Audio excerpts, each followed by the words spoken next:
Assalamualaikum warahmatullahi wabarakatuh.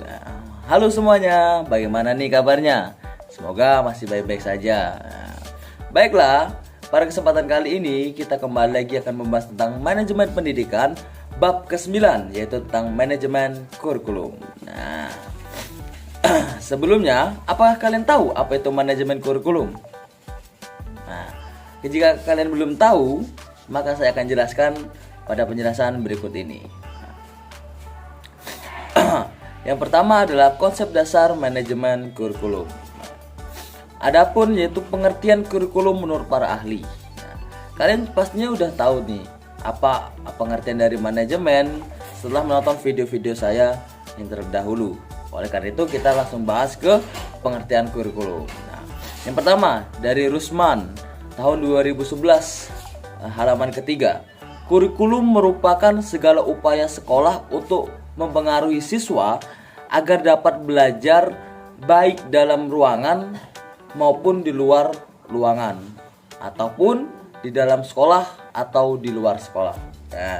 Rusman juga memandang kurikulum sebagai semua kegiatan yang diberikan kepada siswa di bawah tanggung jawab sekolah.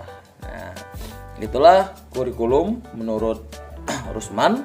Kemudian ada juga menurut Harold dan juga ada pun menurut Ramayulis.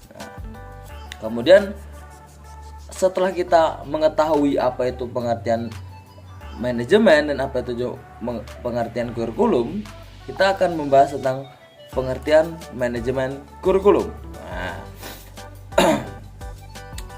Adapun pengertian dari manajemen kurikulum yaitu merupakan sistem pengelolaan atau penataan terhadap kurikulum secara kooperatif, komprehensif, sistematik, dan sistemik yang dijadikan acuan oleh lembaga pendidikan dalam rangka mewujudkan ketercapaian tujuan pendidikan ataupun tujuan kurikulum. Itulah materi yang pertama, konsep dasar manajemen kurikulum. Selanjutnya kita masuk ke materi yang kedua, yang B, yaitu ruang lingkup manajemen kurikulum. Yang pertama itu kurikulum tingkat satuan pendidikan atau KTSP. Di KTSP lebih mengutamakan untuk merealisasikan dan merelevasikan antara kurikulum nasional dengan kebutuhan daerah atau kondisi sekolah yang bersangkutan. Rusman mengemukakan bahwa dalam KTSP dikembangkan berdasarkan prinsip-prinsip sebagai berikut. Yang pertama, ada berpusat pada potensi, kemudian beragam dan terpadu, prinsip relevan dan kebutuhan kehidupan, menyeluruh dan berkesinambungan, belajar sepanjang hayat, dan seimbang antara kepentingan nasional dan kepentingan daerah. Kemudian selanjutnya KTSP terdiri dari tujuan pendidikan, tingkat satuan pendidikan, struktur dan muatan.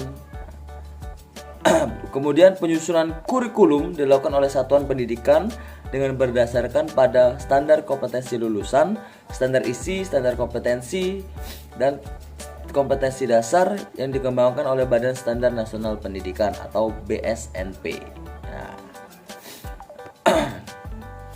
Kemudian dapat dilihat di sini ada bagian-bagian yaitu input, proses, dan output. Yang dimana keterpaduan antara input, proses, dan output. Bisa dilihat di input terdapat perencanaan dan evaluasi program sekolah, kemudian di proses manajemen sekolah dan proses belajar mengajar. Kemudian output yaitu yang pertama pelayanan kebutuhan mengajar guru, kemudian pelayanan belajar siswa oleh guru, dan lain-lain. Kemudian materi kita yaitu membahas tentang prinsip dan fungsi manajemen kurikulum. Pertama adalah fungsi kurikulum. Fungsi kurikulum. Apa itu fungsi dari kurikulum? Nah, berikut saya akan jelaskan fungsi dari kurikulum. Yang pertama ada prinsip relevansi, ya. Kemudian ada prinsip fleksibilitas, kemudian prinsip kontinuitas, kemudian ada efektivitas dan efisiensi. Nah, kemudian fungsi manajemen kurikulum. Setelah kita mengetahui prinsip kurikulum, kemudian kita masuk ke fungsi manajemen kurikulum, yaitu ada fungsi penyesuaian, fungsi integrasi, fungsi diferensiasi, ada fungsi persiapan, fungsi pemilihan, dan juga ada fungsi diagnostik. Nah, kemudian kita lanjut ke materi selanjutnya, yaitu komponen kurikulum. Komponen kurikulum seperti dapat dilihat dalam PPT dalam layar. Nah, ada yang namanya tujuan, ada isi, ada metode strategi, kemudian ada namanya evaluasi. Semua saling terkait antara satu dan lainnya. Nah, kemudian adalah perencanaan kurikulum. Nah, pengertian perencanaan kurikulum. Perencanaan kurikulum menurut Rusman adalah perencanaan kesempatan-kesempatan belajar yang dimaksudkan untuk membina siswa ke arah perubahan tingkah laku yang diinginkan dan menilai sampai mana perubahan-perubahan yang terjadi dari diri siswa. Nah, kemudian ada perumusan tujuan kurikulum. Ada 3 sumber yang mendasari perumusan tujuan kurikulum menurut Rusman. Yang pertama ada sumber empiris, sumber filosofis, dan juga sumber bahan pelajaran. Kemudian ada landasan perencanaan kurikulum. Menurut Rusman juga mengatakan bahwasanya landasan dalam perencanaan kurikulum ada kekuatan sosial, perlakuan pengetahuan, ada juga yang terakhir adalah pertumbuhan dan perkembangan manusia. Nah, kemudian materi selanjutnya nih, yaitu tentang model implementasi kurikulum. Setelah kita mengetahui semuanya, sekarang kita membuat model implementasi kurikulumnya. Nah, menurut Meller dan Seller menggolongkan model implementasi kurikulum menjadi 3 bagian, yaitu CBAM atau the concert based adaptation model, kemudian ada model Ledward dan model Torrey. Nah, kemudian selanjutnya kita bahas pengembangan isi kurikulum. Pengembangan isi kurikulum bisa dilihat pada layar. Ada scope atau ruang lingkup, ada cakupan wilayah, ada sifat isi, organisasi bahan, integrated, tak ada batas mata pelajaran, kemudian ada sequence, ada kronologis, ada correlated, dan lain-lainnya. Kemudian kita lanjut pada materi terakhir, yaitu evaluasi kurikulum.